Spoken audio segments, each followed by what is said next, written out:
Hello and welcome to another session of the Arctic Summer College. My name is Max Grünig with the Ecologic Institute, and I welcome you to today's session. I'm very excited to have two great speakers first, and then later even a third speaker on a slightly different topic. So the first two speakers, will have them together in one set, and let me introduce them to you right away. The first one is Renée Hulan. She's a professor at St. Mary's University and teaches on Canadian literature, and one of her focus areas is the North and the influence of climate change and how the Arctic is treated in literature and visual culture. So very, very fitting. I think I won't go much into details in the introductions. I want to spare you this. I want to also save time because we have three speakers today, so we don't waste too much time on the introductions. And our second speaker in that first part of the session is Alec Luhn. He's a journalist based in Moscow, and he's been working quite a bit on topics that relate to the Arctic, both about indigenous people and their interactions, I would call it, with the oil and gas industry. So that will be a very exciting aspect, but also the fate or demise of the Russian Arctic cities and the evolution there. I hope I caught this or represented this more or less accurately, and I'm happy to have you correct me later. And of course, first of all, I want to yield the floor to Renee, and I already handed you the organizer or the presenter ring, so you can start right away, and welcome to the Arctic Summer College. Thank you. Thank you very much, Max. I hope everyone can hear me well and see the slides that I have. Yes, we can. Yes, it's good. Good volume. Thank you for the kind invitation to be part of this summer college. When Brendan and later Max, when we discussed my participation in the college this summer, we discussed an article I published in Northern Review.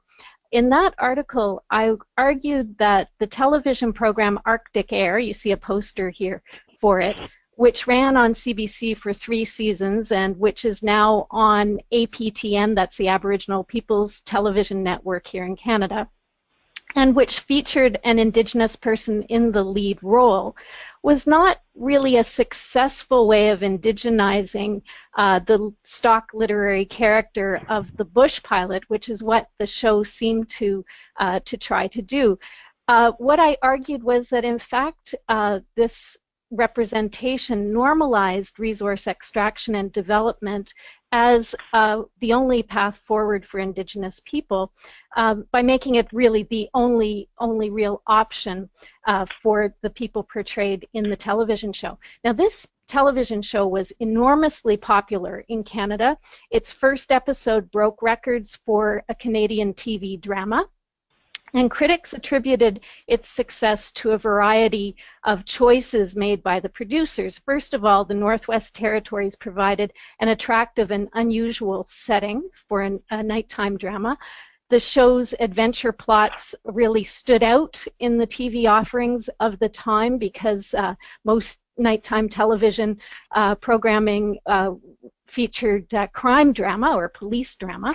And it was also scheduled opposite reality TV shows. So this made it a very popular choice. But another thing that can't be underestimated is the fact that it had a recognizable Canadian star in the lead role, and that's Adam Beech, who's seen here.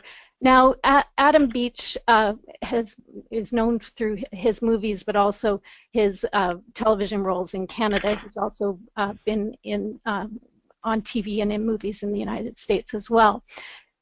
As the show was rolling out, he gave an interview in which I think he captured the real intent behind this program.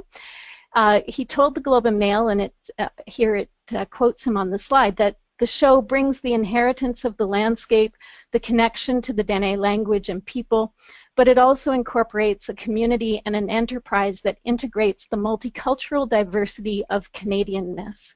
So clearly this was one of the producer's goals, was to provide a kind of fictional microcosm in which we could see a reflection of a society that is somehow desirable.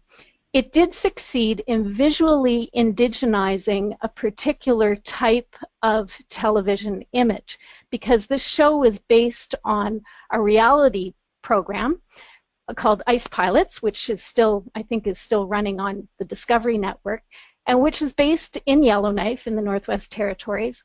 It centers around a real company, airline company called Buffalo Air. And as you can see, the real pilots and workers in that enterprise belong to kind of rugged, masculine kind of imagery that is associated by TV critics with what they call virile reality programming, in the vein of things like shows like The Deadliest Catch and Ice Road Truckers and so forth. So clearly you see from the posters that what the CBC was trying to do was to create a fictional world in which there was a more egalitarian and multicultural type of image of Yellowknife and of Arctic aviation and so forth. So there are female pilots. There's a pilot from India, a pilot from Sweden, and also, of course, the lead character, who is a Dene person, and many of the other characters are Dene as well. So visually, the show did indigenize this format and did indigenize this particular story of Buffalo Air and so forth.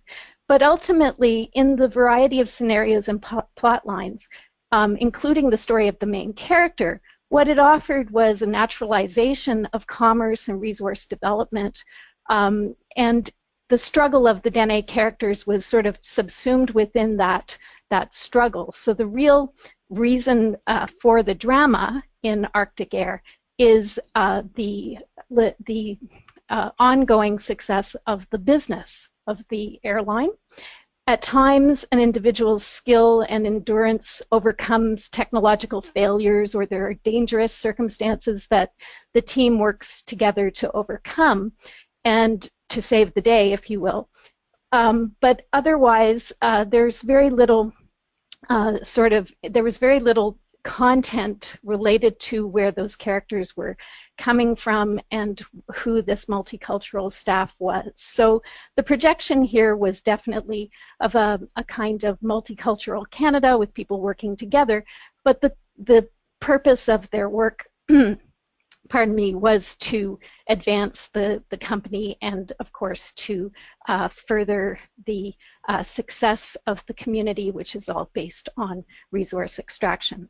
So I contrasted this particular televisual imagery and these plots and storylines with another program which ran in the 1990s, which was called North of 60, a show that was also set in the Northwest Territories, also involving a Dene community, and which Adam Beech he played a role on at one point as well. So the difference here was that North of 60 showed this community grappling, of course, with economic issues, but also also other types of issues, politics, social issues, and so forth, all in the context of trying to preserve their own autonomy and their economic development and environmental sustainability in that context.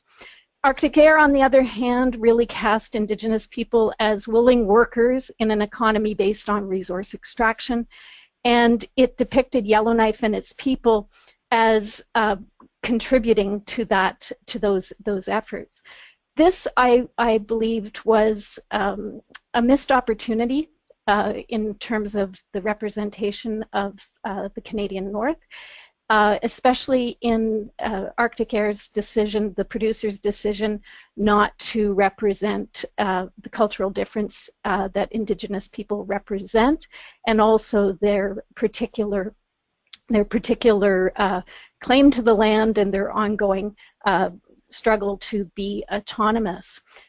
It was a missed opportunity for those reasons, but also because Indigenous people have been on the front line of ecological issues in Canada forever, and it would have been an opportunity perhaps to give us some kind of engagement with the changing climate in the North, which of course the program did not do.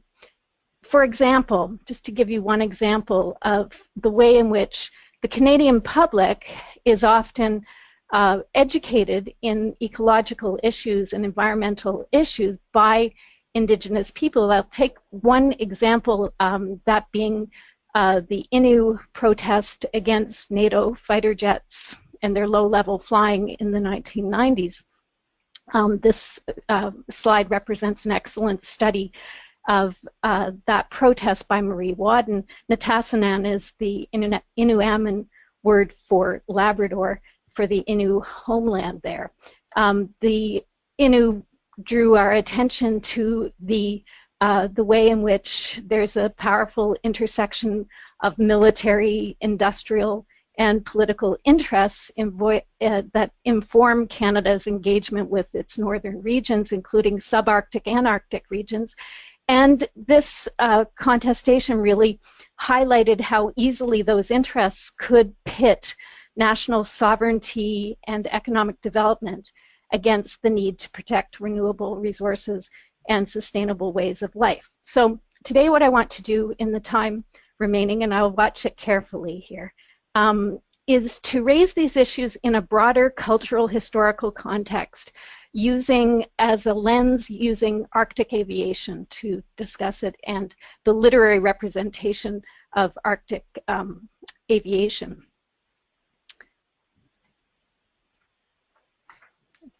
Probably no other poem really captures the sort of feeling of transcendence and excitement that flight can bring in literary terms than this one, High Flight by John Gillespie Magee. Some may even recall President Reagan's recitation of this poem after the Challenger disaster and so forth. This was also the official poem of the Royal Canadian Air Force, and it really gives you that sense of transcendence and the feeling of movement into a spiritual or divine realm that comes with the omniscience achieved in flight. The irony, of course, is that flight can't happen without a belief in and reliance on the material world. And of course, you cannot attain these sorts of poetic heights without friction and lift and combustion and ignition and all of the sort of the hallmarks of the heavy phase of modernity that I'm going to discuss today. In this particular analysis that I'm giving today, I'm indebted somewhat to Zygmunt Bauman's liquid modernity, and especially to the concept of the heavy modernity as a phase in development of the North. Aviation, of course, was embraced in Canada in the expansion into the North, along with the development of the technology. It's almost exactly continuous with the development of aviation technology. So we have, from the very invention of the airplane, activity in the Northwest Territories, Yukon, and other parts of the far north in Canada. This was, of course, aided and facilitated by various kinds of scientific expeditions into the North, by the Geological Survey, of course, but also by private interests, prospectors in particular found it made a big difference to their work to use airplanes to look at where they might stake a claim. Imperial Oil, you see one of their planes here, was flying in the Northwest Territories in 1920. By 1923, Goose Bay, Labrador was the world's largest airport, and later, of course, becomes an air base. From 1919 to 1928, really, Canadian surveyors embraced aviation, and this embrace of the airplane in the north allowed them to create a series of imageries and also stories that make a very big impact on Canadian literary history. By 1930, there were already 6 commercial air companies operating in the Mackenzie Delta alone. And this led to a kind of language and rhetoric of expansion, excitement, development that could be found throughout periodicals and different kinds of literary products of the early 20th century. For example, in the Northern Miner magazine of the time, Duncan McLaren wrote that in a rush of air and a roar of sound, the prospector rapidly surveys its salient features, plans his campaign. He and his machine, a perfect combination of efficiency and mobility. Into this great arena throw the youth of this country, and who then will deny Canada's claim to ownership of the treasure trove of the world? So already there in the 20s, we have a variety of assumptions that become kind of stock of Canadian Northern nationalism, the notion of sovereignty, territorial ownership, vast riches to be exploited, and so forth. And this is coming from the experience of flying in the north. About 20 years later, the language is still very much the same when Lester B. Pearson, who would later be Prime Minister of Canada, wrote in Foreign Affairs that, quote, "We now know that there is great wealth in the land of the midnight sun, and that there are ways of making that wealth available. That again is primarily due to the conquest of the air. The northern skies are humming with activity, smoke is coming from northern chimneys, adventurous settlers are moving in." So there's, by this time, and moving right into the 1960s and so forth, the idea of a northern dominion, the idea of Canada as a country with this vast hinterland that could be exploited for the benefit of all, was a very common and a very common idea in the literature, and also, of course, a kind of cornerstone of public policy as we move into the 60s and 70s. Now, of course, the link to flying is made by both of these writers, and it gives us evidence of just how much activity and how many stories and photographs, also drawings and so forth, could be found in the periodicals of this time. There is a great deal happening at that time in the North. Pilots who had returned from the First World War found that becoming bush pilots was one of the few careers that was really open to them. That's where the expansion was at this time. Carrying geographers, carrying prospectors into the north, carrying supplies into remote communities, and so forth. And they offered images through their activities that, if we look at Lachenbauer and Farish, for example, I'll give you some references at the end, that are clearly have been recognized now as being critical to this new imaginative geography of the Arctic and within Canada. This was in part due to this icon of the bush pilot that emerges at this time and really becomes a literary staple in Canadian literary history. This figure is described and analyzed and historicized in Marion Cronin's dissertation from 2006, and I owe to her much of the primary research around the issue of Arctic aviation also, Jonathan Vance, who I cited earlier, found quite a bit of evidence of a kind of avid readership in Canada through the mid-20th century for stories in various different publications about bush pilots. And of course, we have in literary fiction, we have bush pilot figures, we have films, we have the television show that I began the presentation discussing. So throughout this time, this romantic figure was very much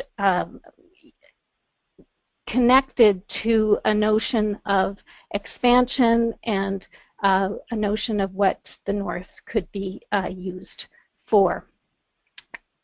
In the creation of this new image of the North, of course, there was a new relationship forming to Indigenous people as well.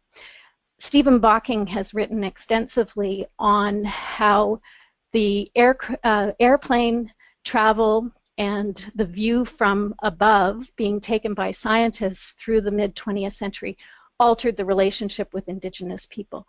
From the air, of course, the presence of Indigenous people could be rendered invisible, and the shift in scientific attention from the renewable to the non-renewable resources would further marginalize them. So you had explorers and scientists going into the North who no longer had to deal with the terrain, who no longer had to move through the land, negotiating with people that they met and also meeting those people and so forth. You had suddenly a distance from the people.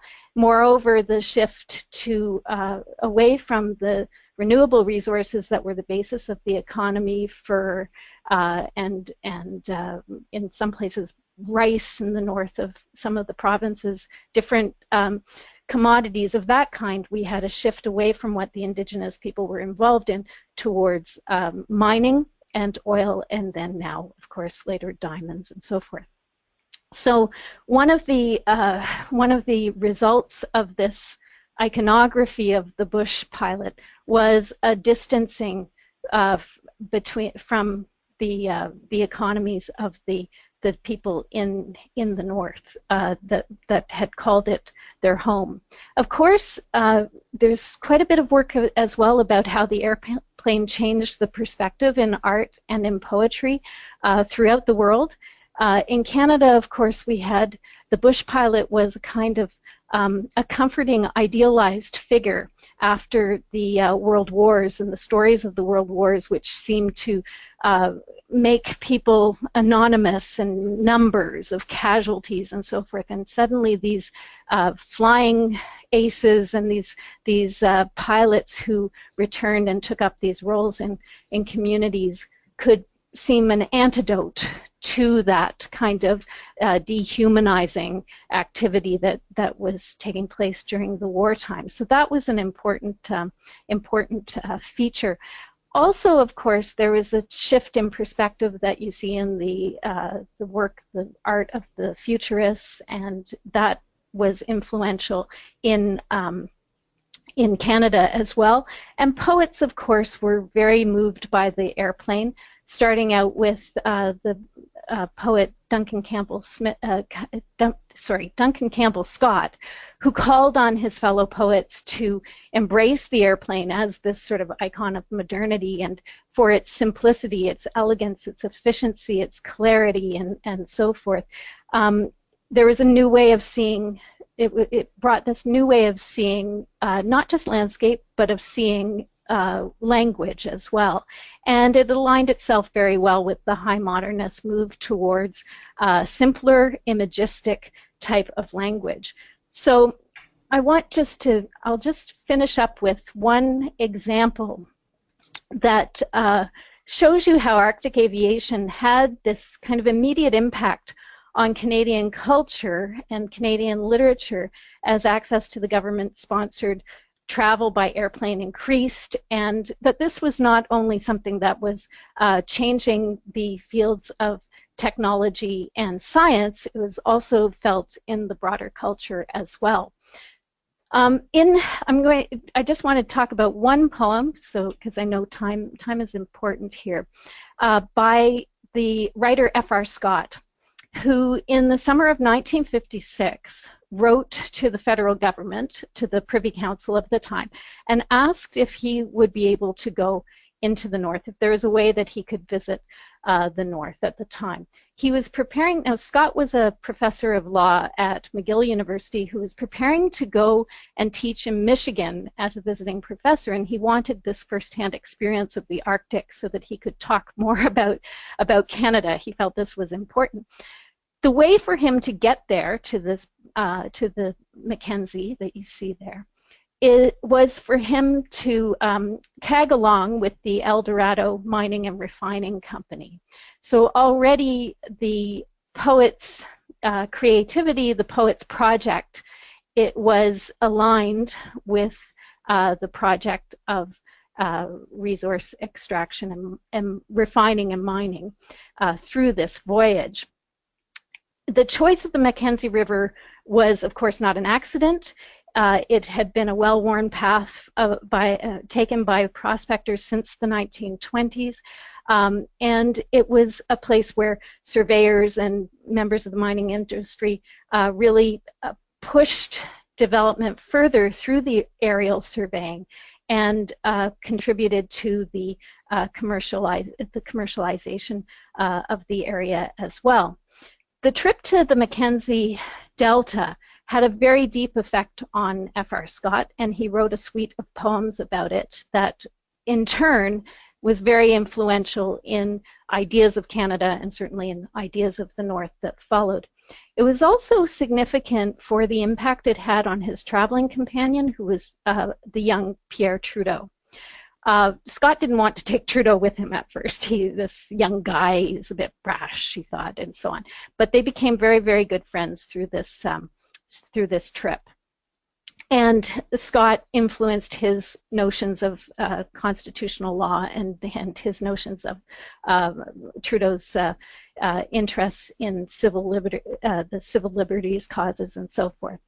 So he basically, they spent this time in the North. Scott wrote about it, and the dominant image that he brought back, I'll just go through the poem really quick here for you. The dominant image that he brought back can be captured in this poem. It's an image that shows you this excitement about flying, but also that recasts the North, the place, as a kind of emptiness that is primed for development. So this is Flying to Fort Smith by F.R. Scott. The spread of silver wing gathers us into long lanes of space. We peer through panes of glass. The plain of lakes below is bound with bands of green, fringed by darker green, pocked with drops of ponds. Everywhere, a huge nowhere underlined by a shy railway. Snaking brown streams at every island corner widen their reaches, leaving blue pools behind. An arena large as Europe, silent, awaiting the contest. Underground, in the coins of rock, cities sleep like seeds. So high above the earth, Scott's speaker summons images of emptiness and metaphors of progress. The rocks produce the raw minerals and generate the value of coins that will bring future wealth and settlement, while the comforting, soft, sibilant sounds of that alliteration at the end with the cities, sleep, and seeds contrast the hard consonants of the coins, softening the tone and lulling the reader into a tranquil acceptance of this harsh future. The land is very abstract in this poem, as it is in other poems. Within the whole collection, he is very critical of the exploitation of the land by the companies. There are images that are very important. And yet, Scott was also to give us this aerial view that shows the land as being somewhat ready for modernity, waiting for modernity, void of Indigenous presence, and of course, full of riches. So I will leave you there, because I think I have used my time. But as I said, we can talk some more about the poems and perhaps about the legacy of that trip in terms of public policy in Canada and so on, because it did have an impact. But certainly these images, and through the visual images produced by the pilots and the scientists and so on, and then are worked into literary representations and poetry and so forth, these have had a great impact on portraying the North as having primarily a material value. Thanks. Thank you, Renee. Thank you very much. And I would really appreciate if you could share the slides with us. I can then post it to the group as a PDF, so they have the references that you have here on the last slide. Sure. So they can follow up on this. I found this extremely interesting, the idea of basically technological progress creating this divider barrier, or estranging the researcher or the people coming to the Arctic from the indigenous people, and then this idea of the emptiness, or the perceived emptiness, this idea of nothing being there, the white pain. So I would say let's go right away to Alec, and I will ask you to maybe share a little bit of your ideas or your experiences, because I believe some of the keywords, like the idea of that there wasn't anybody previously, the emptiness, the ignorance, or the not seeing the indigenous population, that's the topic that you brought up. And also cities, of course, the last keyword in the second last or last verse of that poem that we just heard. City is also a topic that you've worked on quite a bit.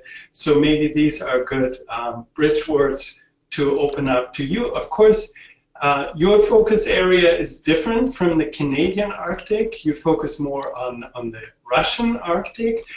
And of course, the landscape might be similar, but of course, the socioeconomic situation is different. So I'm very excited to have you here today and to tell us a little bit more. And yeah, I'll just yield to you if you're ready. And you can share your screen anytime now. I already opened that for you. Thank you. Yeah, thank you so much. I'm so happy to be here. I have a great interest in the Arctic, and so I'm very happy to take part in this Arctic Summer College. And I'm just going to talk really about kind of three stories that I've worked on relating to the Arctic while I've been here in Russia. I had a chance to go last year to Norilsk, which is a major nickel-producing city in the Arctic. I've also been to a place called Dudinka on the Yenisei River, also in the Arctic nearby, near Norilsk. And I also traveled for a story to a city called Surgut, and then we went north of Surgut.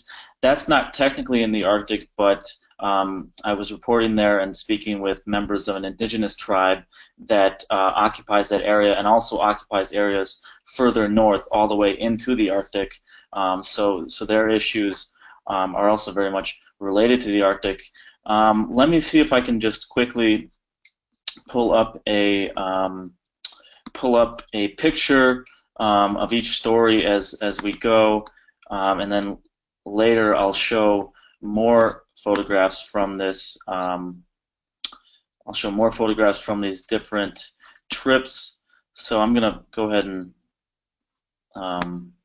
pull up a picture of the main guy from the first story, who is a guy named Sergey Kashima. He is a member of the Khanty tribe that is indigenous to the area around Surgut. So just 1 second, and I will pull up a photograph of him. Okay. So I'm going to turn on my screen now, and hopefully you can see that photograph. Is that coming through? Yeah. Okay, great. So this is Sergey Kashima, who is a member, like I said, of the Khanty tribe in Surgut, Western Siberia. And actually, let me just preface this by saying that Russia is making a huge push to develop the Arctic. It's developing oil and gas infrastructure there. It's also opened up several new military bases in the Arctic. It really sees the Arctic as a place where it can replace the oil that it's going to be losing from its main oil-producing regions in Siberia, which are starting to dry up. And it also sees it as a major transport channel. It's hoping to be able to take more oil and gas through the Arctic Ocean, be able to possibly trade more and have more ships and transport routes running through there. And Vladimir Putin has made no secret of this. He's said several times that Russia is going to be expanding its presence in the Arctic. He appeared this spring at a conference on the economic development of the Arctic that took place in Arkhangelsk. But there's a lot of issues that arise as the Arctic is developed. One of them is oil spills.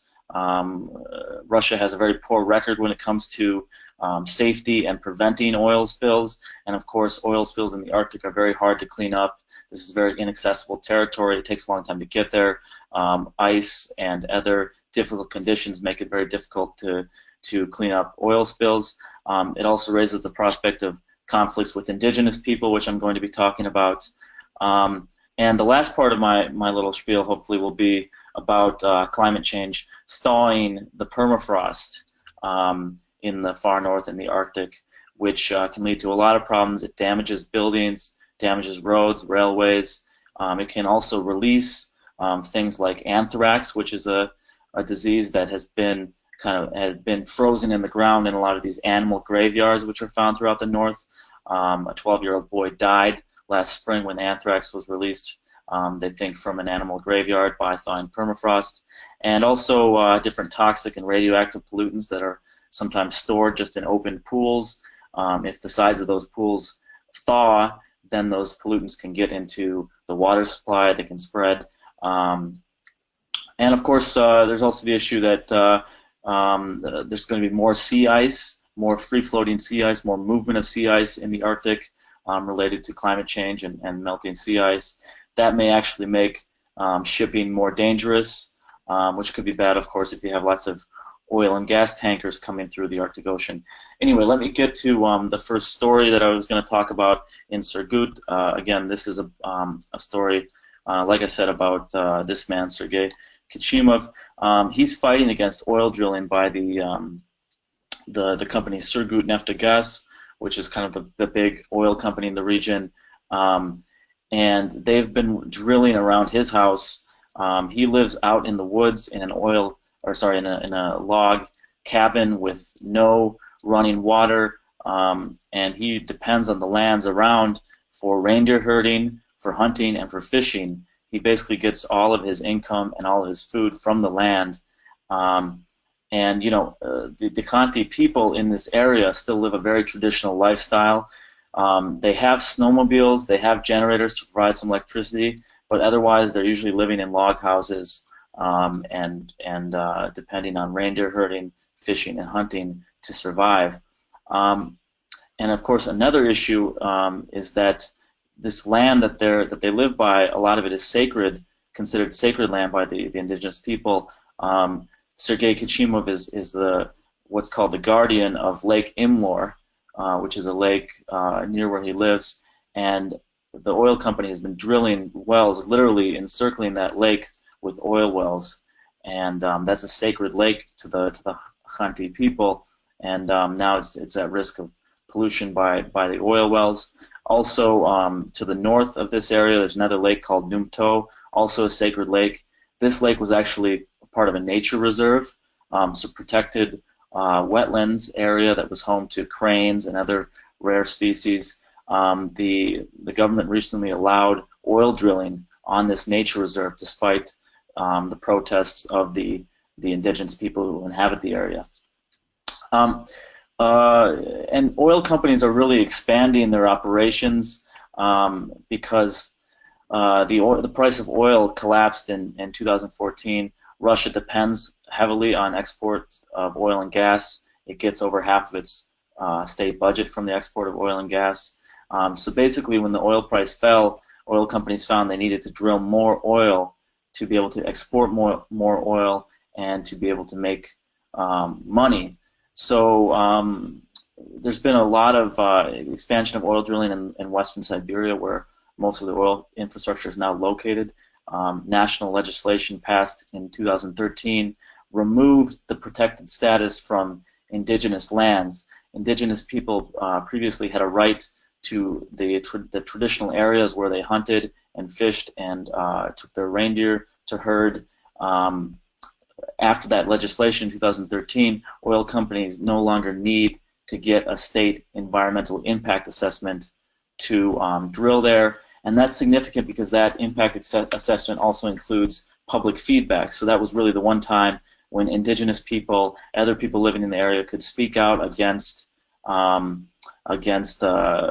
drilling, against the harm that comes to the land that they depend on. And that has been removed now by this new legislation. It's a very dirty industry, oil drilling in the far north and Siberia. The Khanty-Mansi region, which is where Sergey Kashima lives, where I was reporting from, suffered 2,538 oil pipeline accidents in 1 year in 2014, and 4,668 hectares of land were contaminated. So this is a pretty major problem. That's just one region in 1 year, talking about oil spills. And Kashima says that he's witnessed at least 4 oil spills over the past year near his home. So it's definitely a problem, the oil spills, but also there's a number of other issues related to oil exploration in these areas. One is that indigenous people, they typically only receive small compensation for basically losing the use of their lands for herding, fishing, and hunting. Really, they receive pennies compared to what the oil companies are making on the hydrocarbons that they extract in these areas. Kashima, this man who I was focusing on, who has kind of led the fight locally against oil exploration, he has had a court case brought against him. He was actually convicted of supposedly threatening to kill oil workers who were coming to his land to start the exploration of new wells. And he was actually spared from going to prison by a nationwide amnesty that was implemented, totally unrelated to his case, but it managed to get him out of prison. But nonetheless, just that case kind of shows how people who oppose the oil companies, especially vulnerable indigenous people, can be brought to court. The courts in Russia are not widely seen as being fair and independent, and definitely the local oil company is going to have a lot of pull in the area. And there's a long history, really, of exploitation in this area and other parts of Siberia. The Khanty-Mansi region was actually the site of what was called the Kazim Rebellion in 1933, when Khanty people rebelled against Soviet collectivization. That rebellion was put down brutally. A lot of people were killed, and the Khanty had to go to work for the government. Essentially, they continued to fish and herd, but they had to do so through collective farms and to give a certain amount of what they got to the government. And meanwhile, their language was being discouraged in the schools where their children were being taught, and a lot of the culture has been lost over the years. When I was reporting, I was speaking with Sergey, and he took out his phone at one point and showed me a video from years before of musicians singing epic sagas completely from memory. These performances last for hours. So this is kind of part of this strong oral storytelling tradition that the Khanty have. It's quite amazing to see these guys literally for hours singing these stories with the accompaniment of music. People are coming in and out of the room listening. This is kind of a part of the Khanty traditional celebrations for a marriage, for different times of year when they gather together to celebrate different events. And a lot of that's being lost, unfortunately, especially as the young people move to the cities. And of course, the young people's move to the city is not just tied to poverty and the possibility of economic opportunities, but also to the fact that the land is being lost. The oil companies are taking the land. The land is no longer as good as it once was for fishing, herding, and hunting. And the last thing I'll say about this story is that If you want to check out more, you should see Greenpeace has issued a lot of publications about the Khanty and Sergey Kashima and the problems in the region around Surgut with oil exploration. And also there's a guy called Andrew Wiggett, W-I-G-E-T, who's a professor of English at New Mexico State University and who also teaches at Moscow State University. And he's actually written a book about the Khanty people and is really a wealth of knowledge about indigenous people in Russia, especially for an English-speaking expert. And now I just wanted to move on to another story on the Yenisei River in the Arctic. That's one of the major rivers in Russia that empties into the Arctic. It's the longest, actually, river in Russia. And it's also the home of the Nenets people. The Nenets people live all the way along the river, and they depend on reindeer herding and fishing for their livelihood. And I just maybe don't really have a good photo for this story, but I'll just tell you a bit about it. There's an oil terminal that is going to be built in a place called Tanalau, which is on the Yenisei River. And local indigenous people have signed a letter opposing the terminal, and also Greenpeace and the World Wildlife Federation have also spoken out against it. The terminal is being built by a company called the Independent Petroleum Company, but really it looks like it's going to be basically a terminal to export oil that will be drilled by Rosneft and BP, British Petroleum. Those two companies have a joint venture to explore a site right near the terminal. So it's a good assumption that the oil from that site is planned to be going through that terminal. This is one of 3 oil terminals in the Russian Arctic. Putin opened up the Gazprom Neft oil terminal called Arctic Gate in May, and just that terminal increased oil shipments to nearly 250,000 barrels a day this summer. So a lot of oil is being shipped now through the Arctic, through these oil terminals.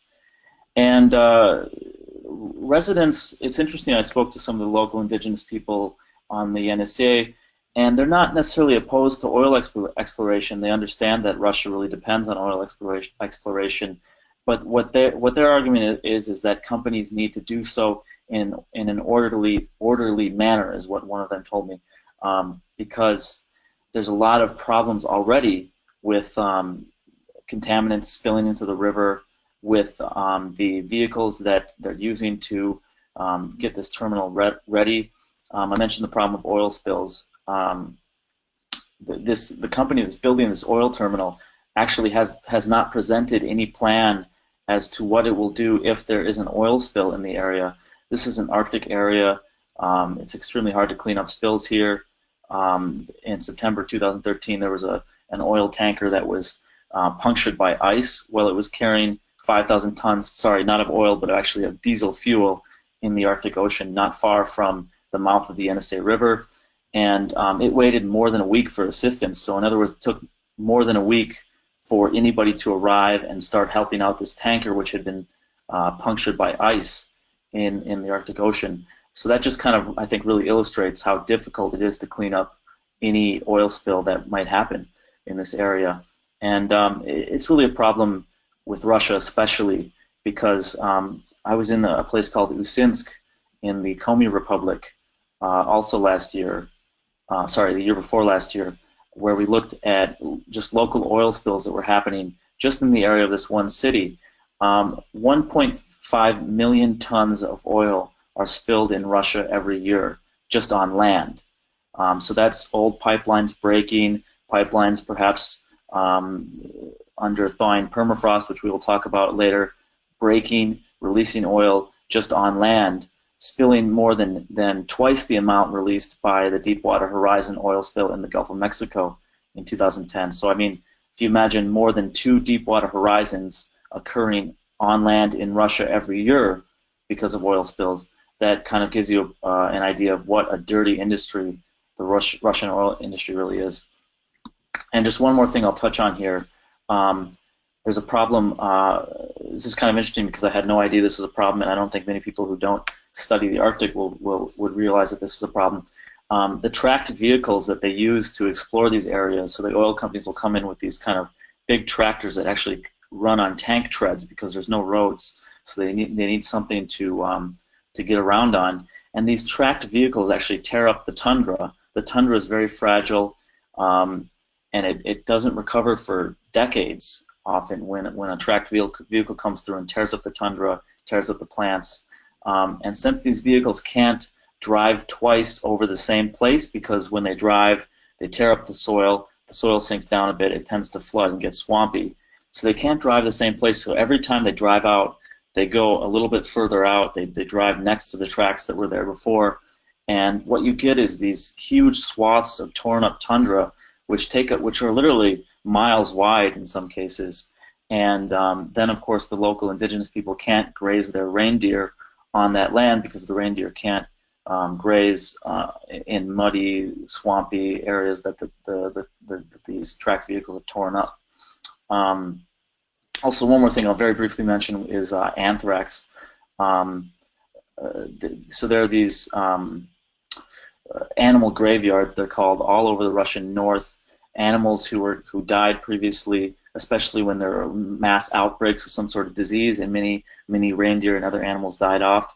Well, people just bury them in spots that are called animal graveyards. This is permafrost, and when the permafrost thaws, then the diseases that kill these animals can actually get out and infect the local populations of animals and humans, and the diseases are preserved very well in the cold temperature. So there was actually an anthrax outbreak last year in the Yamal region, which in the Arctic, which was tied to the thawing and permafrost around animal graveyards. And as I mentioned, the 12-year-old boy actually died in that outbreak. The last thing I want to talk about, the last story I've done, is about a city called Norilsk, which is a major city above the Arctic Circle. It's 180 miles above the Arctic Circle. Really, only Russia. Russia is really the only country that has such major cities north of the Arctic Circle, and it's really a kind of an effect of Soviet times, because the Soviets had the power to go ahead and build these cities in the Arctic, which don't really make much economic sense. It would probably make more economic sense to harvest the resources in the Arctic and then bring them somewhere else to be refined. But the Soviets decided to actually build cities in the Arctic. They built Norilsk. They built another major city called Murmansk, which are both in the Arctic. And to this day, thousands of people are working in Norilsk to mine and refine metals, including nickel. Norilsk Nickel is the company that basically owns that town. It's the biggest employer there by far, and it actually owns a lot of the housing stock there. And I will just pull up a photograph for you really quickly about this story, which was about thawing permafrost in Norilsk. We can somehow, I can just get this photograph up.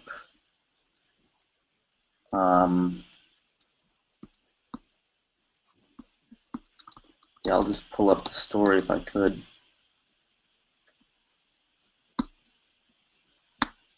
So here's kind of the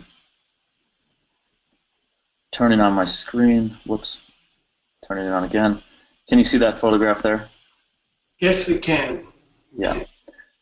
So this is a photograph of a building in Norilsk which suddenly collapsed a few years ago. One night, it just suddenly, the whole building shifted. These brick walls were torn asunder, were shredded, shattered instantaneously. The whole building shifted in its foundation. Luckily, no one was hurt because it was nighttime and nobody was there.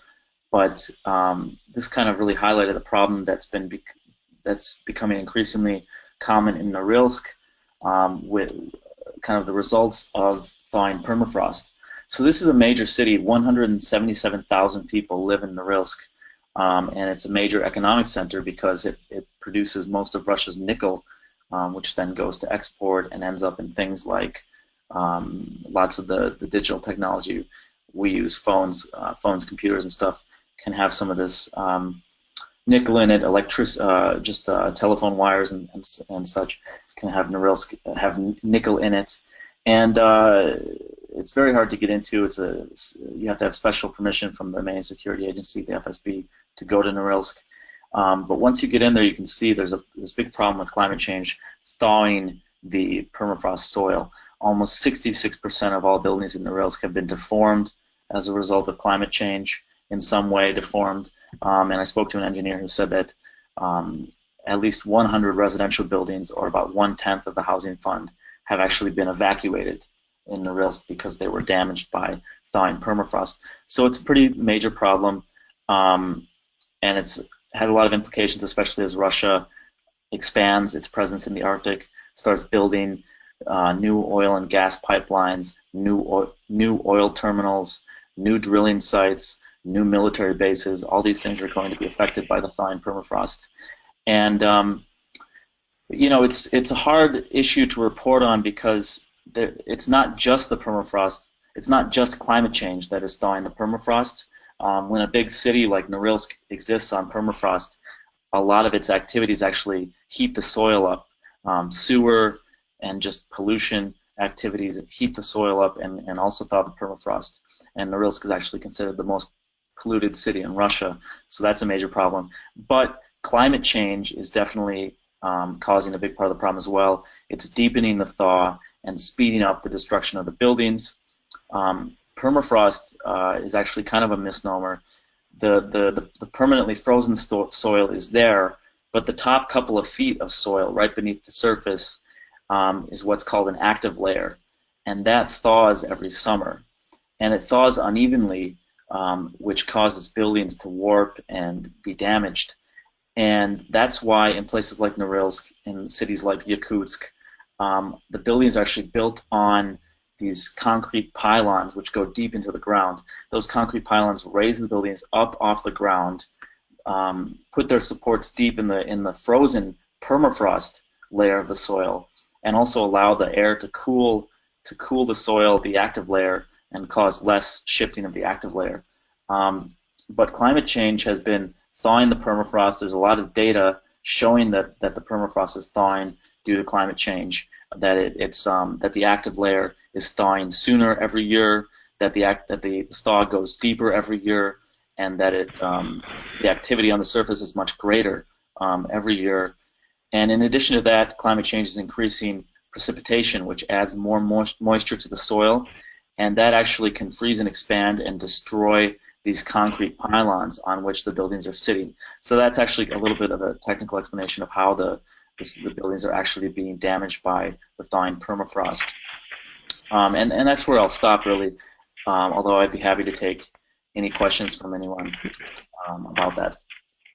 Well, thank you, Alec. Thank you very much, and much appreciated. This was extremely interesting. I mean, you touched on different areas there, and some related more to what Renee was talking about earlier when you talked about the oral history or the tradition of oral narration and storytelling. Very fascinating to see that, you know, how these cultures are there, how they are literary in a sense. I don't know if you can call this literary.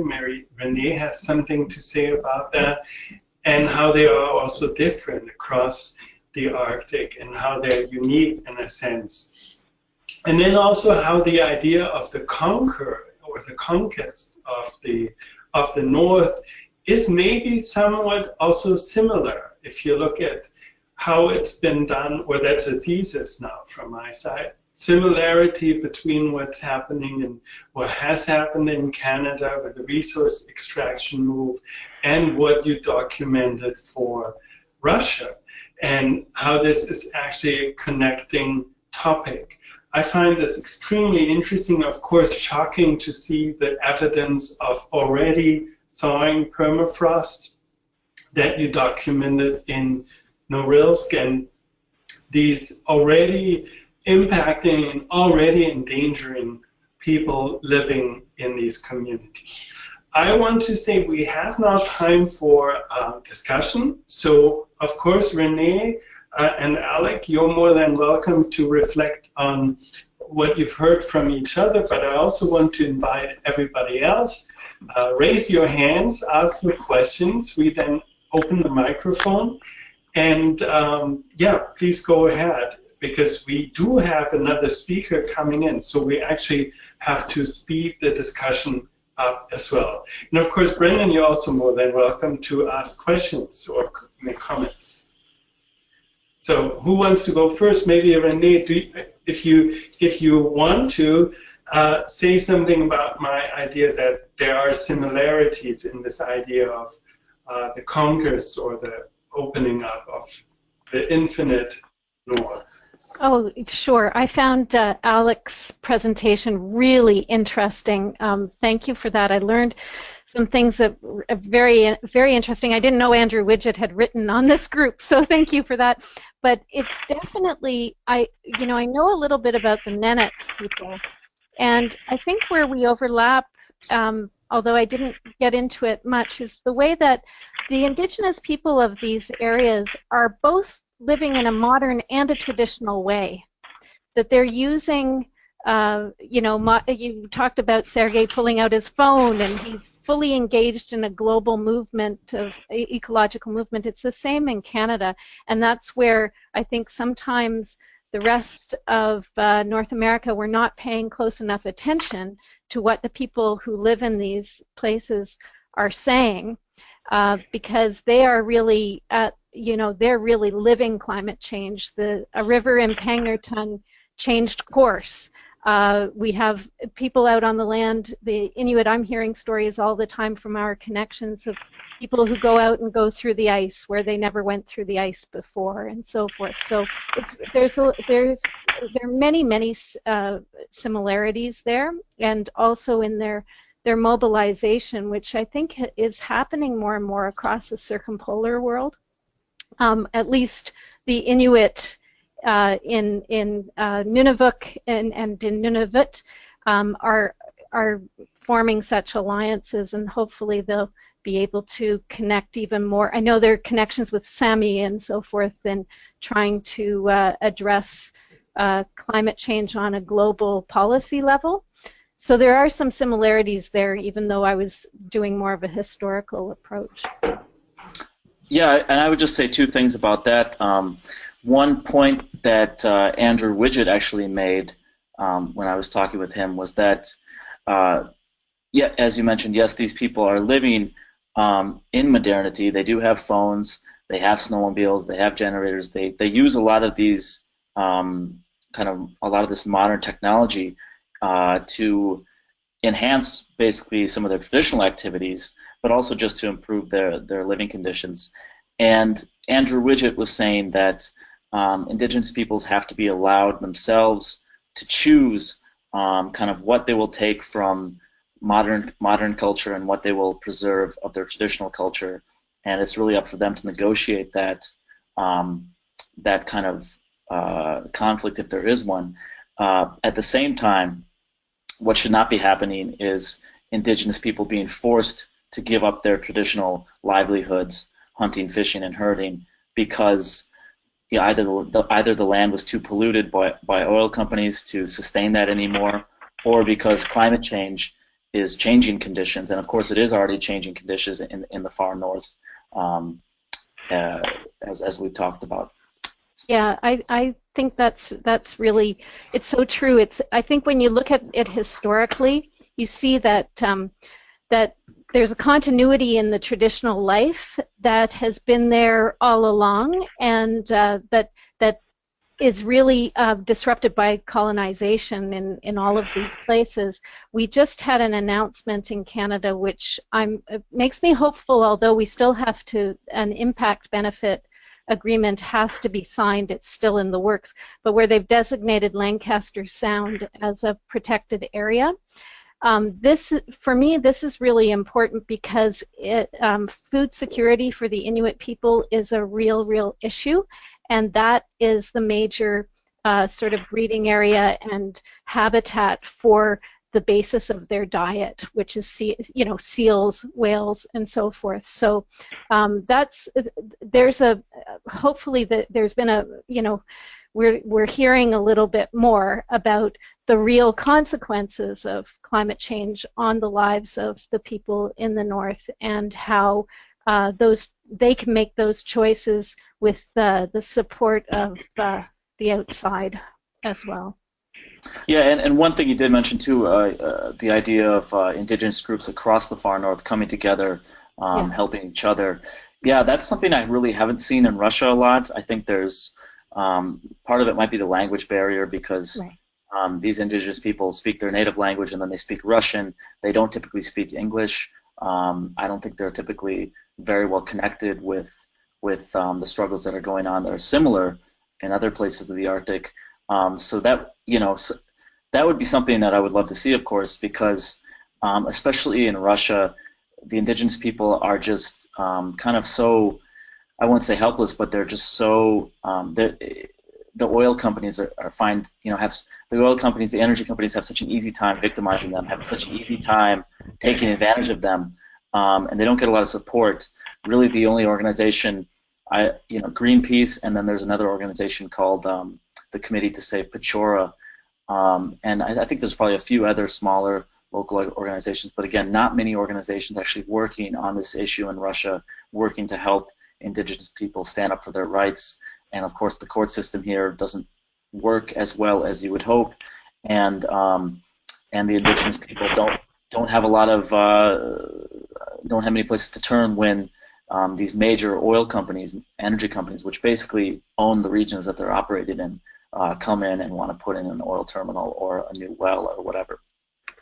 Well, this is one of the things that it's important to look at how organizations that are working on a global level can, because one of the reasons why the Lancaster Sound designation happened is because Shell has given up its licenses because of the court case that was brought against it.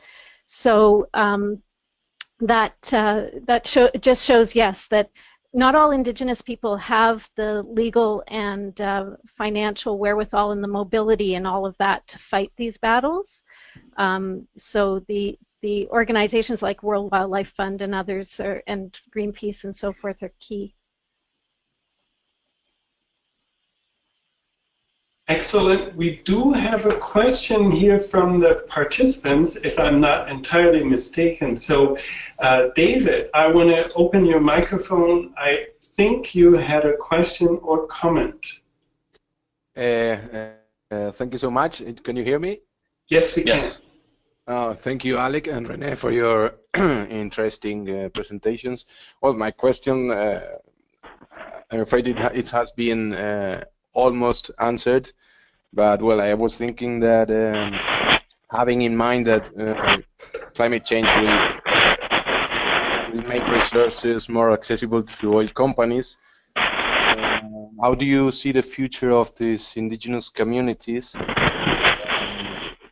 I mean, do you think they will disappear, or they will lose their traditional way of life? They will be relocated, or how do you see the future of these people? Thank you, David. I mean, I want to definitely let Renee also respond if she wants, but I just wanted to say that I was really surprised when I started reporting on this in Russia at the level to which the traditional livelihoods had been preserved by these Indigenous peoples. You know, they're very much, even though they live in some cases near to major cities. I mean, the Sergey Kashima and the Khanty live close to the Surgut, which is a major city. The people along the Yenisei River live fairly close to Norilsk, which is a major city. Nonetheless, they still depend on fishing for their livelihood, reindeer herding, in many cases hunting. So the fact that they have continued that tradition so long gives me hope for them.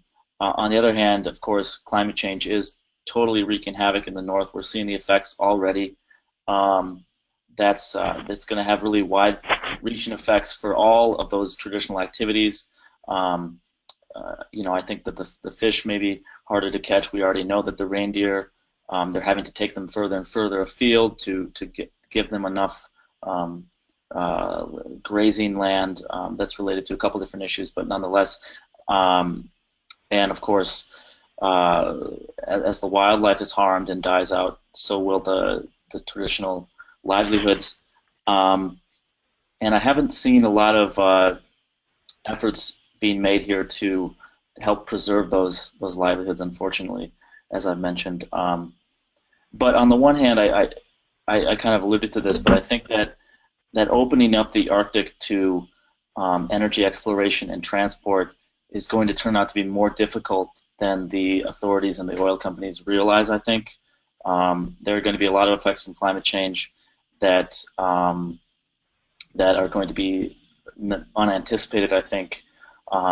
It's not a fact that the Arctic Ocean is going to become this totally free corridor for oil ships to go back and forth as they like. There's still going to be a lot of ice floating around that. I agree. I think that climate change is making that area very unpredictable in terms of storms and so on as well. So, you know, the business model is one thing, but I also agree with Alec that, I mean, the people of the North in Canada are not going to disappear, and their way of life isn't going to disappear. Culturally, they're very strong. The language is very strong. There's self-government. But if the land is changed in a way that they can no longer do traditional things, then of course their identity is threatened, and their existence is threatened. It's threatened from the change of threatened by the changing climate. Renee, if I can ask you something regarding the literature, because you talked a lot about literature and the role of the North in literature, and I wanted to know, since we talked about the threat to indigenous populations or the disappearance of indigenous populations, do you think in contemporary literature that the Arctic or the High North plays a role, or is that more a thing of the past?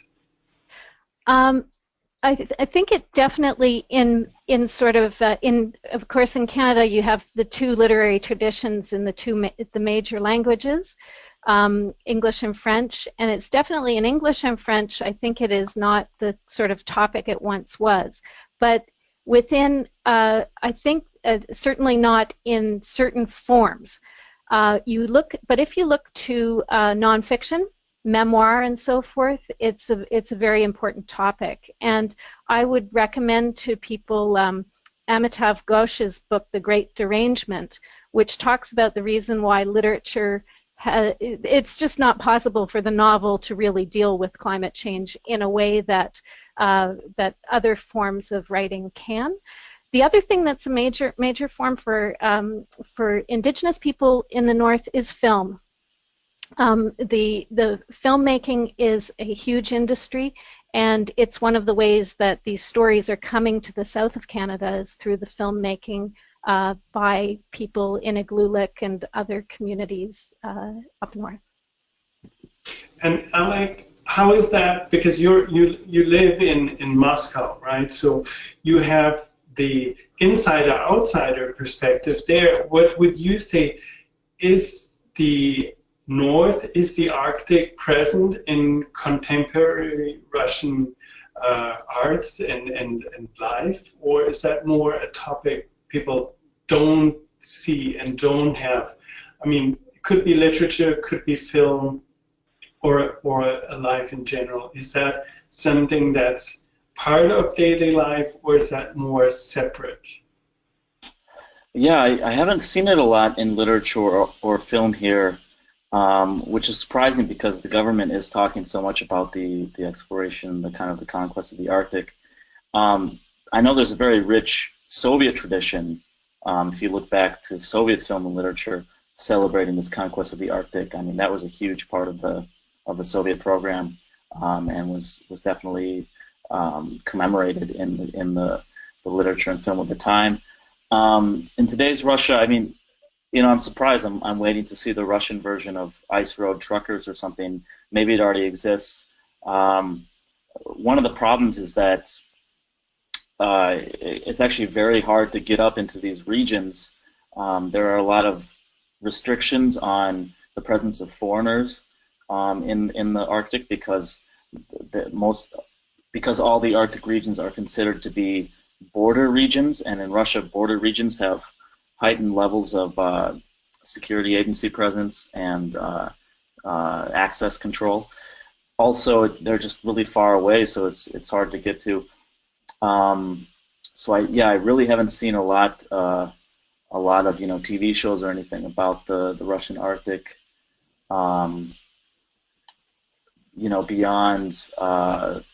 Beyond like a newscast about whatever Putin has said, or the Russian submarine diving to the bottom of the Arctic Ocean and planting a Russian flag, or Russian divers exploring a lake in the Arctic or whatever. These kind of more propaganda-esque state newscasts. And now you mentioned that when you visited, that you were stunned by the oral history or the narrative history, the oral narrative history of the people you visited.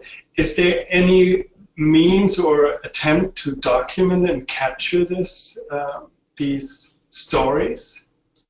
Well, I mentioned Andrew Widget several times. He's done a book on this to talk about the Khanty culture and to document it. There have been a lot of movies, actually. Actually, you ask about the Arctic in movies. I'll say that the far north has been actually a topic that's been very popular for independent filmmakers, documentary filmmakers, people making short films for festivals or what have you. There have been several films out recently in Russia about indigenous peoples living in the far north. I'm really trying to remember the names of them, but there have been several about the life of indigenous people and kind of the problems that they're facing. And actually, if you come back to me in a minute or two, I can tell you some names of films that are looking into that issue. Okay, great. So let's say if we want to close this part, Renee, do you want to? Oh, we have a question. I think I overlooked there was a question from a participant, so I don't want to stop you from asking. So, Brittany, if I see this correctly, you wanted to ask a question. Please go ahead. Thanks. Yeah, sorry for the late question. Alec, this is for you. I was just wondering, considering that the Russian government is somewhat skeptical about climate change and even perceives benefits from climate change on aggregate for the country, do you think that it will be demand-side energy consumption from Europe and Asia that can actually drive a reevaluation of what development in the Arctic looks like? Or do you think that there's kind of no way of curbing this supply-side glut?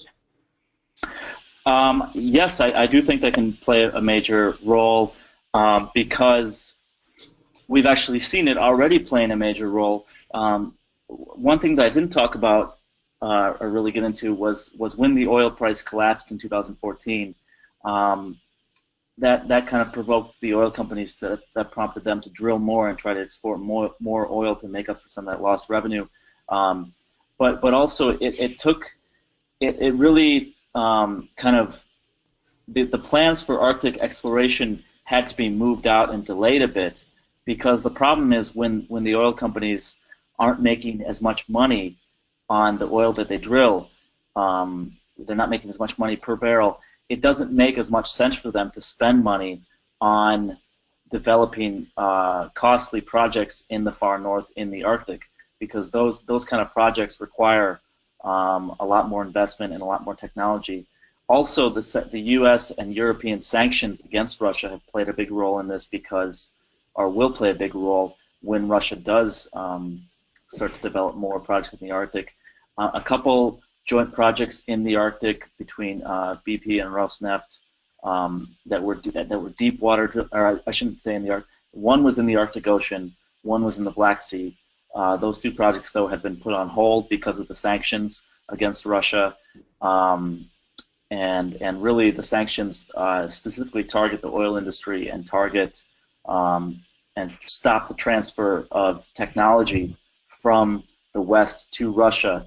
That technology, Russia's going to need that technology, or it's going to want that technology to develop the Arctic oil and gas that it wants to develop. It can use some of its own technology. It can get some of the technology from China, but it's going to be hurting without that Western technology. So sanctions will play a big role in Arctic oil and gas development. And but of course the sanctions do not target the gas pipelines to Europe, and that's a big deal because Russia is currently building 2 new gas pipelines to Europe.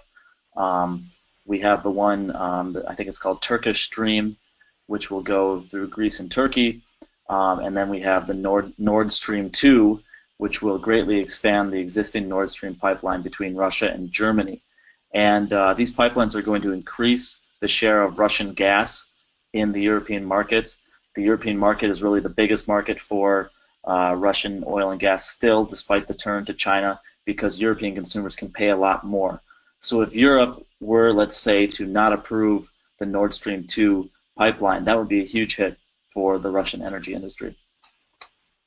Okay, so now we're going into other topics, and it's very interesting because I just saw that just today I saw the news that the companies involved in Nord Stream 2, they just hired an American PR lobbying firm to make sure that this will happen. So there's a lot of money, a lot of interest in that. But that's going away from our core topic of this first part of our session. I want to say thank you to Alec, and of course thank you to Renee. You're more than welcome to stay on. We have now another segment of our session today with a different speaker and a different topic, and I want to say thank you very much. If you need to leave, please feel free to say some closing words now. Otherwise, you're more than welcome to stay on and learn something about the opening up of the Bering Strait. Max, I just wanted to say one more thing.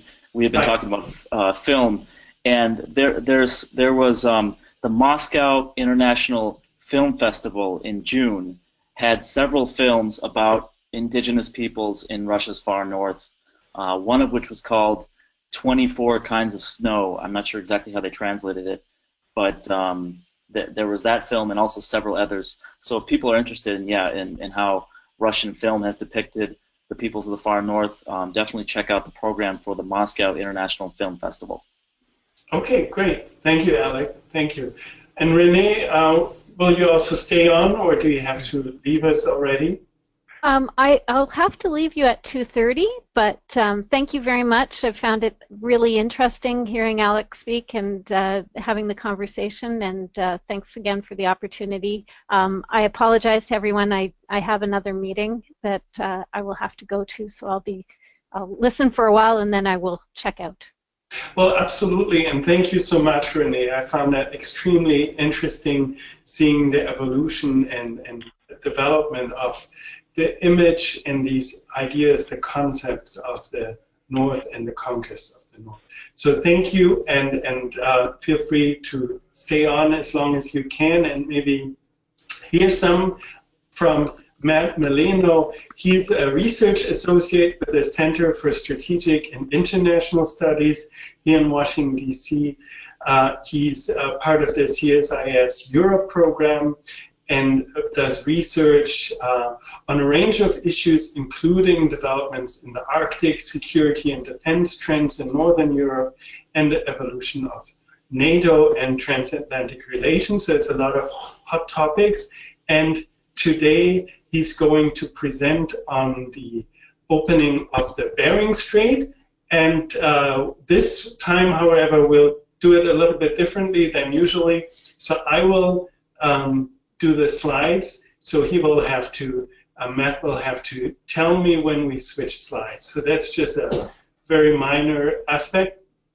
And Matt, welcome. I think you're already here with us, and feel free to start while I get the slideshow ready on my end. Wonderful. Well, thank you very much for having me. It's a pleasure to be with you. And as you mentioned, the topic of my presentation is maritime futures, specifically looking at the Arctic and the Bering Strait region. And I do have a couple of slides to accompany my presentation, and it's mostly pictures to give everyone more of a context about some of the details I'll be speaking about. So before I start, let me throw a bit of a disclaimer out there. I am not a shipping expert. My research focuses on U.S. policy in the Arctic, specifically looking at issues of governance, and in this instance, readiness and preparedness in the Arctic and Bering Strait regions. Most of my knowledge on this topic is the result of conversations with my U.S. Coast Guard colleagues and other experts who've done some more detailed research on the specifics of Arctic shipping. So I thought what I'd do to start is go over some basic observations about the Arctic, which I'm sure is familiar to many of you, but it sort of sets a baseline for how we view Arctic shipping. First is that the Arctic is obviously a very dynamic region that's changing at a very rapid pace that has resulted in a severe increase in access. Second, this point about its drastic changes and the increase in access has been understood for quite some time. However, information about the region is still incomplete. And evidence of this can be found just a few years back if you look at some of the news headlines with very provocative titles that say something like "Race for Arctic Resources." That sort of leads you to expect a boom in economic activity. However, this is yet to be the case.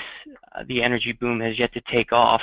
As I think one of your previous speakers mentioned, the price of oil has slumped, as well as commodity prices.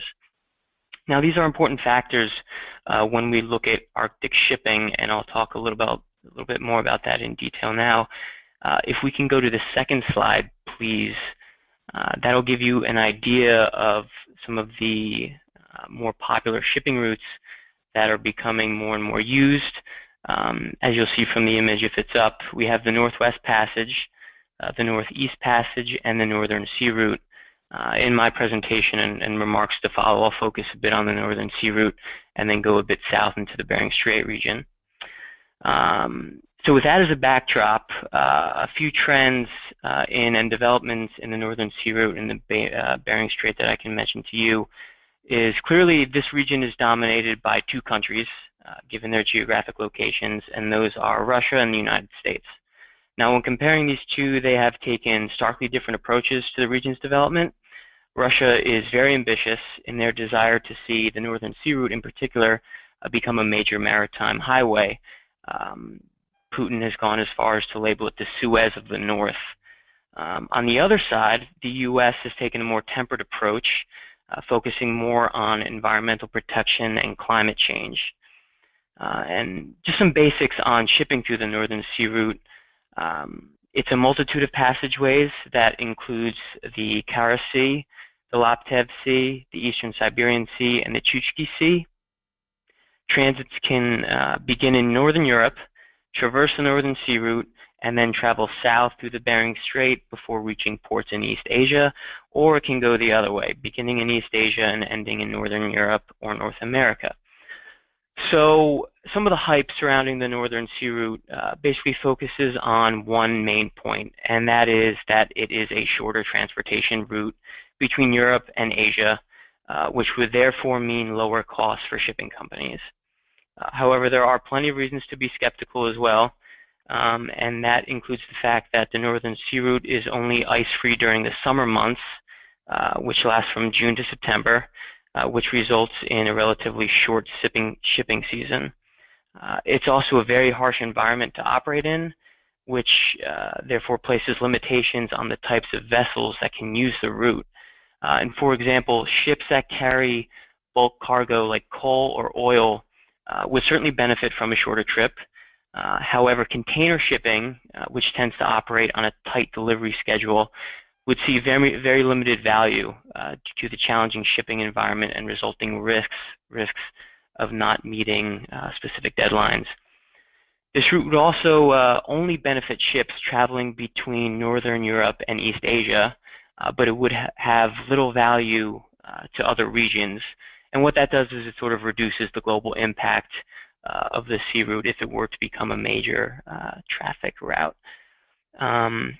And while China is expected to be the primary destination for trade through the Northern Sea Route, its current level of trade with Northern Europe is a small percentage of its overall trade portfolio. And just to give you some insight here, Chinese exports to Finland, Norway, Sweden, and Denmark totaled approximately 1.1% of its entire exports in 2015. Similarly, imports from those countries represented only 1.3% of its total imports. So as China is actively seeking new global markets, its value of trade with Northern Europe will continue to be minimal compared with some of the other regions it's looking to enhance relations with, including Southeast Asia and Africa. And what this does is it sort of diminishes the economic impact of the Northern Sea Route for Chinese trade. And just to give you a few numbers in the quantities of ships that have passed through the Northern Sea Route and trends we've seen over the last couple of years, in 2011 there were a total of 41 ships that traversed the passage. 25 of those stayed internal, and 16 made the full voyage from one end to the other. And since 2011, transits have increased. In 2013, they peaked when there were 71 transits, 43 of which were internal and 28 of which were international.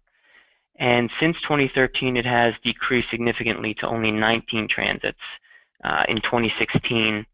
But there are several factors to this, which, as I mentioned before, include depressed commodity prices, risks in using the route, and aging infrastructure along the Russian portion of the Northern Sea Route.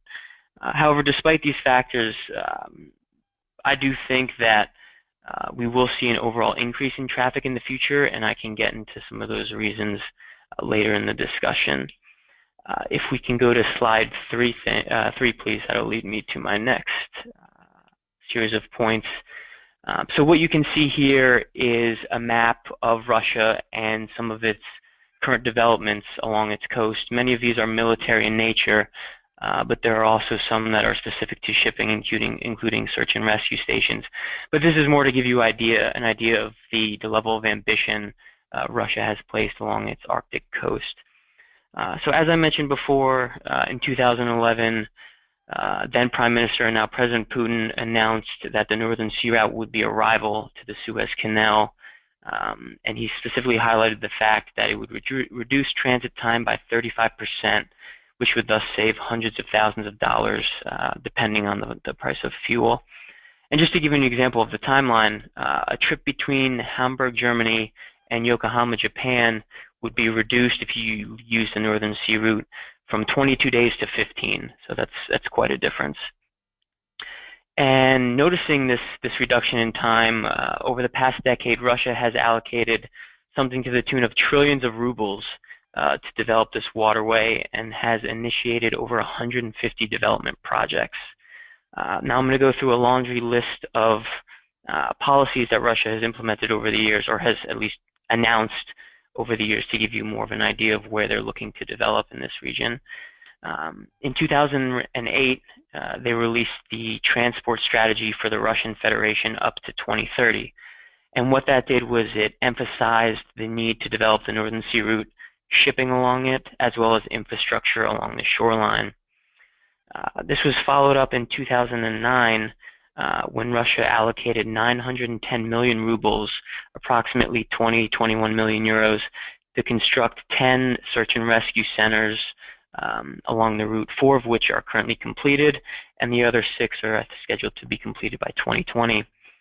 In 2011, the government then announced it would invest over 21 billion rubles to develop and secure the Northern Sea Route, including the creation of monitoring and communication systems. In response, this is primarily in response to expectations that by 2020 the volume of transits of goods would grow to about 15 million tons per year, and then by 2030 it would grow again to 70 million tons per year. I think current projections aren't quite that high, but it just shows you the level of ambition the government had. In 2013, the regional development minister stated that the government, again, intended to spend approximately $63 billion by 2020 to develop the region. And then in 2015, a Ministry of Trade official announced that Russia would invest nearly $91 billion to construct more than 1,200 ships, vessels, and maritime units by 2030. Besides the mere hard infrastructure, Russia has also invested in substantial administrative processes. The highlight of that would be the Northern Sea Route Administration, which became operational in March 2013. In 2015, the government again released a new integrated development plan for the Northern Sea Route for the timeline of 2015 to 2030, which, just to give you a broad idea, emphasized the need for safer and more reliable navigation. Again, trying to push this idea of the Northern Sea Route as a future maritime highway. More recently, in February, the government announced it would spend another 209 million rubles over the next 3 years to boost the country's Arctic regions, specifically looking at both offshore and onshore infrastructure development. As many of you who follow the icebreaker debate probably know, Russia is consistently upgrading its icebreaker fleet. It currently has over 40 publicly and privately owned icebreakers, with an additional 11 in development stages. 3 of those were actually floated in 2016, one of which, the Arctica, is expected to become the world's largest when it's completed in December of this year. Russia has also worked to improve domain awareness along the Northern Sea Route. There are 2 marine rescue coordination centers and 2 marine rescue sub-centers along the Northern Sea Route. They've also put into place 8 hydrographic bases, 1,240 coastal visual sites, 300 floating marks, and 234 units of operational navigational equipment, as well as coastal stations and ports with satellite communication systems. So the idea behind constructing all this infrastructure is to make the route as safe as possible. The one point I would really highlight when looking at all these developments is the Yamal LNG mega project on the Yamal Peninsula, which is a $27 billion project designed to enhance Russia's natural gas production. And recently, Putin noted that once this project is completed at the end of 2017, he expects volumes of shipments to quadruple along the Northern Sea Route. So, after listing all those policy announcements, clearly there's a high level of ambition coming from the Russian government, as well as a great deal of funding and planning that have been allocated to the Northern Sea Route to see that it does in fact become a major maritime passageway. The flip side of that coin, of course, is now the U.S. policy. And this policy will get into sort of the southern end of the Northern Sea Route and look at the Bering Strait region. Whereas Russia has been extremely ambitious in their plans, the U.S., as I mentioned before, has minimal policies and a very minimal budgetary focus for this region. For the U.S., the region represents 3 main things. The first would be a critical link between the resources of the Arctic and then consumers in the rapidly growing Asian markets. The second is a vital passage for local, barge, and seasonal destination traffic within Alaska. And then third is a maritime demarcation border between the U.S. and Russia. And that's a key point that I'll get back to towards the end of my presentation, where I talk about what we can do moving forward to promote safe shipping through this region. If we can go to the 4th slide now, please. This is a graphic that's awash with colors, I know, but it'll give you an idea of some of the Bering Strait traffic, shipping traffic, and then on the right side it'll have sort of highlight for you the different types of vessels that transit through the Bering Strait. Just to give you some generics about Bering Strait traffic, the shipping season lasts for approximately 5 months, from July to November. And in terms of patterns, we'll start back in 2008, where there were 220 transits. In 2010, there were 410. In 2012, there were 480. In 2014, there were 340. And then in 2015, there were 540. So clearly there's an increase in transits over the last couple of years. And the increase is predominantly on the Russian side, and it's a very diverse traffic, and it includes things like tankers, cargo, tugs, towing, passenger vessels, military vessels. As again, this is all highlighted in that slide. That sort of looks like a string of multiple strings of spaghetti. The U.S. Coast Guard has identified this area as a priority area for maritime safety, security, and environmental responsibility. However, little has been done by the way of infrastructure to improve things like domain awareness and preparedness. To be specific, there's a real scarcity of infrastructure. There are no deep water ports, there are no airports, there's no vessel traffic management system, there are very few accurate hydrographic mappings, and there's limited communication systems. And while traffic is dependent on some of the factors I mentioned before, including commodity prices, I do believe that we will see an uptick in destinational shipping, supporting local mines, oil fields, and other industries in northern Alaska, northwestern Canada, and northeastern Russia. So similar to the trends that I mentioned before, I think that'll continue into the future. And just to give you some idea of the projects that are ongoing in the Bering Strait region, there are two in particular. One is the Red Dog Zinc Mine in northwest Arctic borough of Alaska. And then the second is of course, Norilsk Nickel Mine, which the previous speaker mentioned. The Red Dog Mine being one of the world's largest zinc mines with an average of 9,800 tons of ore extracted per day. Norilsk is one of the world's largest producers of nickel and palladium. It yields approximately 17% and 41% respectively of the world's production, which comes out to about roughly 2% of Russian GDP. So it's certainly a significant contributor to the Russian economy. If, as expected, investments continue in the Bering Strait, particularly these two mines, I think we will continue to see an increase in traffic. Further to that point, there are plans on the U.S. side to construct and develop two new mines. One is a copper mine in the Ambler Mining District, and the second is a coal mine in the Northern Slope region. And if these two projects were to come to fruition, traffic will not only increase in quantity, but also in diversity type of vessels. And some of the infrastructure projects that will be needed include ports for large cargo ships, resupply vessels, as well as passenger vessels. Unfortunately, as I mentioned before, there's a lack of U.S. Coast Guard presence near the Bering Strait. Just to give you an idea of that, the nearest permanent facility, Coast Guard facility, is on Kodiak Island, which is over 1,000 miles from the Bering Sea region by sea. And the nearest U.S. deepwater port is Dutch Harbor, which is in the Aleutian, part of the Aleutian Island chains, which is over 800 miles from the Bering Strait. And further compounding this issue, of course, is debate over the U.S. Coast Guard budget. The budget proposed by the Trump administration would cut the Coast Guard's budget by 2.4%. And just to give you an idea of where the Coast Guard budget currently is, it's currently about $10 billion a year, which is extremely small compared to other military services.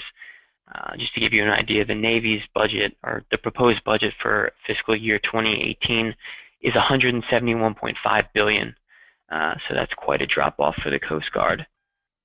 So having said all that, what's to be done if we are to improve the safety standards in the Bering Strait? First is, well, does the Bering Strait present itself as a maritime passage of the future? And like I said, I think the answer to that is yes.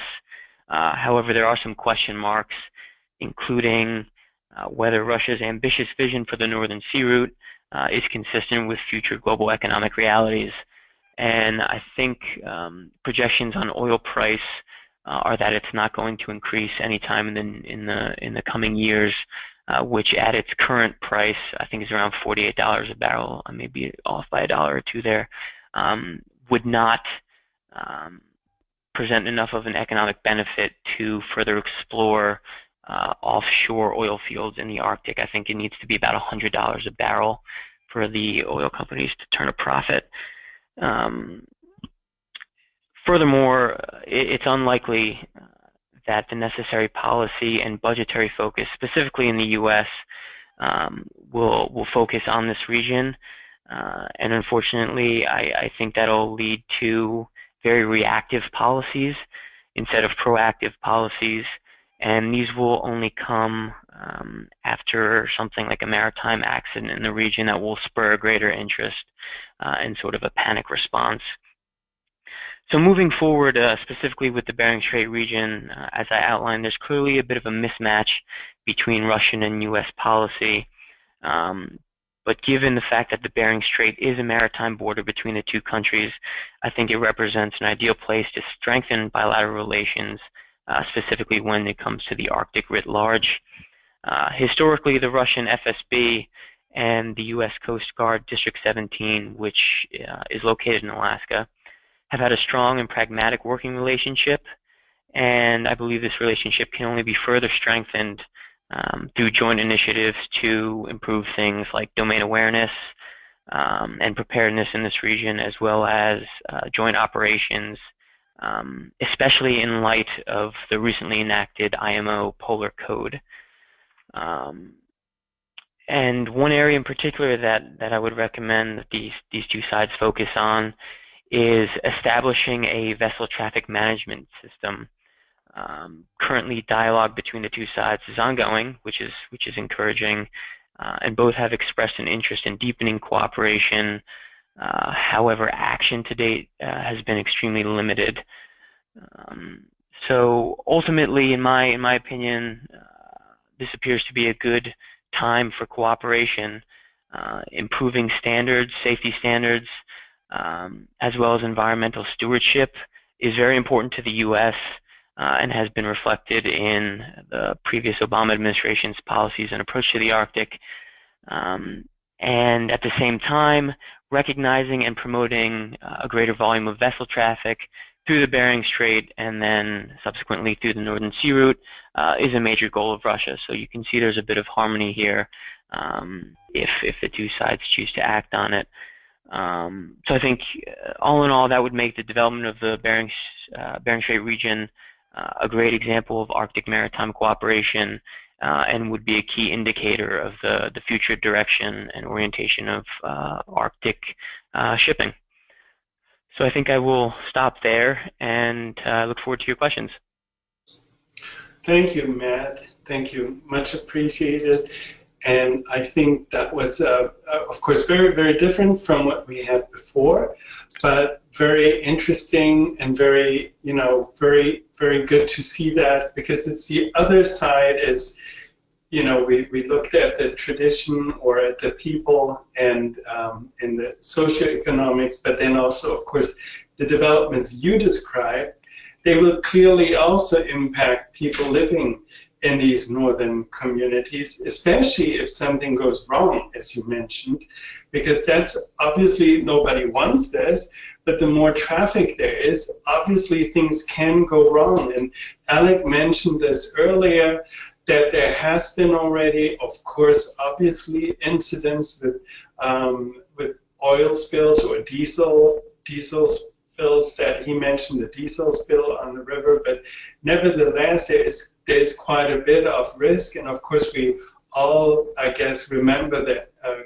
monumental Exxon Valdez in Alaska, which was, of course, not linked to crossing the Bering Strait, but just showing us the severe impacts that any accident that high north can have, especially because of the very slow healing time, I would call this, of the ecosystems in the north. So very, very interesting, and of course, also an area where you made that very clear, where all the things overlap, where environment overlaps with security, overlaps with economics, overlaps with social and human rights aspects. So very interesting. Certainly also the different traditions, I would call this different traditions of governance in the different countries. And I'm glad that you see a potential for collaboration and for working together, despite maybe some of the very high level politics not looking very collaborative at first look. But great, I want to also open this up, of course, to all our participants. We have about 10 minutes remaining, and also want to invite, of course, Alec to jump in here, because, of course, you know a lot about the Russian perspective on these developments, so maybe also a good compliment there. And if anybody wants to ask a question, you have two ways of doing that. You can either use the question function, or you can use the raising your hand function. So I see Brittany has a question, and I'm going to open up the microphone. Brittany, you can go ahead. Great, thank you. Thanks for this presentation. It was really interesting. I was just wondering, you spoke about U.S.-Russian bilateral cooperation, and so what are your perspectives on the role of the Arctic Council in maritime futures and in promoting maritime cooperation? Do you think that the current structure of the Council is suited for a role in maritime domain awareness? Sure. No, it's a great question, and I would say that the Arctic Council does have a role to play in terms of fostering better relations between the U.S. and Russia. Traditionally, and if you look at politicians from both Russia and the United States, they will consistently tell you that they view the Arctic as a zone of cooperation that is, of course, immune to other geopolitical events. And I think that's true, and it's evident in some of the things the Arctic Council has accomplished, and that includes the Search and Rescue Agreement in 2011, the Oil Spill Response Agreement in 2013, as well as the upcoming search and rescue exercise that's going to take place near Iceland. I think it's next month, if I'm not mistaken. So in all three of these instances, the U.S. and Russia have been collaborative. They've, of course, worked with other Arctic Council states, but it shows that progress can be made in this region. Something else that I would point out is the formation of the Arctic Coast Guard Forum, which again is another example of cooperation between the U.S. and Russia, as well as the other Arctic Council states. So I guess the larger bit of analysis there is, when it comes to the Arctic, the U.S.-Russian relationship, at least within multilateral institutions, seems to be quite cordial, and as I said, immune to some of the geopolitical tensions that are occurring elsewhere in the world. So I don't expect the Arctic Council to slow down on any of these initiatives in the future, and I don't think that some of the other events going on in the world will trickle into the Arctic in the near future. Excellent, excellent. And of course, also interesting to hear a little bit what you think the local policymakers in the state of Alaska, what role they have, and how far they're instrumental in this process, or whether you think that's really predominantly a federal aspect at this point. Sure. Well, in terms of the relationship with Russia, I think the locals in Alaska have an indirect impact on that.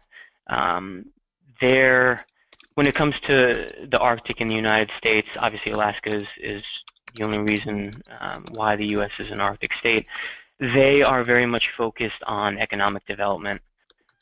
Alaska's budget right now is not in the greatest shape, so they're looking for new sources of economic development to spur growth and sort of help out their economic situation. And that's somewhat evident in President Trump's recent executive order, I think it was in March or April, where he announced that he would ask the Department of Interior to reopen the Outer Continental Shelf Plan, which under the Obama administration blocked off certain outer continental shelves from offshore oil and gas drilling. He, of course, drew that back, so now they'll develop a plan to reopen these areas for more exploration and potential more growth. I think he, in his rationale for reviewing the plan, he mentioned that there was an estimate that would create something like 1 million jobs. So that's obviously an economic incentive there. I know the Alaska senators, Senator Murkowski in particular, has been very active in trying to promote further Arctic development in Alaska. And I think if that does come to fruition, naturally there will be a greater focus on what's going on in the region. This lack of infrastructure that I highlighted will need to be corrected. And by building greater infrastructure along this border with Russia, you're going to obviously need a greater sense of cooperation. So that's sort of a long way to answer your question, but yes, the Alaskan natives, I guess indirectly, will have an impact on the U.S.-Russia relationship, but it will be more directly impactful on U.S. policy, greater U.S. development, which will then translate to relations with Russia in how to cooperatively develop this Bering Strait region. Okay, great, thank you. I think that's a very interesting aspect. Of course, how many jobs are created is a big question mark behind that, but of course we've seen that in presentations before that. With the low oil price, with so much of the budget and the economic activity in Alaska being dependent on the oil price, of course there is a hunger for new income sources, for new revenue, and certainly an openness to that. Of course, there are other ways as well. There's probably also interest in opening up for tourism, also an interest in renewable energy in the Arctic. But of course, if we look at the big offers on the table, it's tempting. It's tempting also what you mentioned, the opening of the continental shelf. Although, as you just said earlier, at the current price level, there is probably very little investment interest or investment appetite to go there Right. and build this expensive infrastructure. Right. Yep. Yeah, that's exactly right. And one other thing I'd add to these sort of large-scale development projects, there is, of course, an element of the indigenous population in this, many of which still hold on to their traditional sources of life. So even though there is momentum and energy to develop these new sources of income, the indigenous populations do have a very strong voice in that. So that's another factor that's going to have to be weighed in to any future projects. And I've spoken with Tara Sweeney, who's a great resource on this. She's with the, I forget the name of the organization, the Arctic Slope organization, and she was also the former head of the Arctic Economic Council.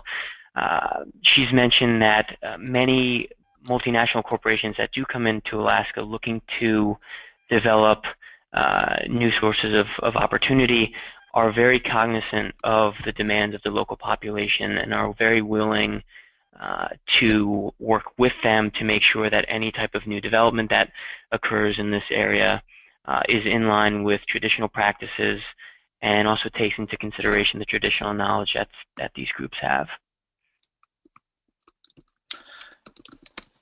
I wonder if I could jump in with a question. Yeah, so good to hear your perspective on all this, especially since I report on it sometimes. And actually, just two things I wanted to mention. So, you mentioned the risk involved in shipping on the Northern Sea route, and I wanted to get your perspective because I've heard it both ways. On the one hand, the Russians really seem to expect climate change to open up the sea route, to increase the shipping season, basically to make it totally worthwhile. On the other hand, I've heard arguments from environmentalists that that's not a fact. There will be a lot of ice still floating around in the sea route. Actually, this could become more dangerous if the ice is kind of more actively floating around. I'm not sure that I have their argument completely right in all the details, but just your view, how much do we know for sure that climate change is going to make transportation along the Northern Sea route more feasible? And then secondly, just really briefly, you mentioned, of course, the Arctic military bases that Russia has been building. Is there really no concern, do you think, among policymakers or military people in the U.S. and Canada with this kind of increased Arctic military presence by Russia? Is there really no response coming from them? Thank you, Alec. So real quick, Matt, because we're already at the edge of our 2-hour limit, but of course, please answer both questions. Thank you. Okay. Yeah, so on your first question, I think both are right, actually, and let me explain that a bit. So climate change is, in fact, opening up new routes and expanding the season. However, in doing so, it does create these ice flows that you mentioned, which are incredibly dangerous. They're very difficult, if impossible, to map. So while the sea routes are opening up, it does pose new dangers. You have ice sheets that are crumbling, which creates new ice flows, and obviously making any shipping route through the Northern Sea route that much more difficult and that much more dangerous. So I'd say both sides are right. The environmentalist side about the new ice flows, I think, is a bit more caveated and specific than the sort of generic, climate change is opening these up. Yes, it is, but there are also risks as they do open up. The second bit about the Arctic bases, that's something that is becoming more and more discussed in U.S. policy.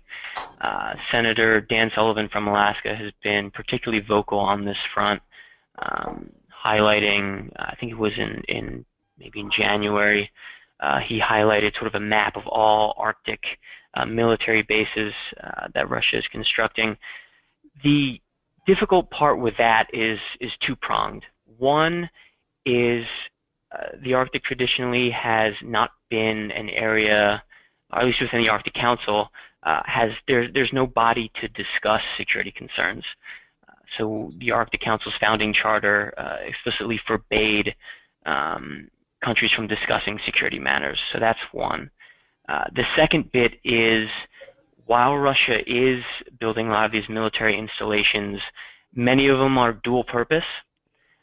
And that sort of gets into the role of the military-industrial complex in the Russian economy, which you may have a better idea of that than I do, but there are specific connections to this. So, of course, when you highlight military airfields, new bases, search and rescue centers, you have to look closely at exactly what it is the purpose of these bases are.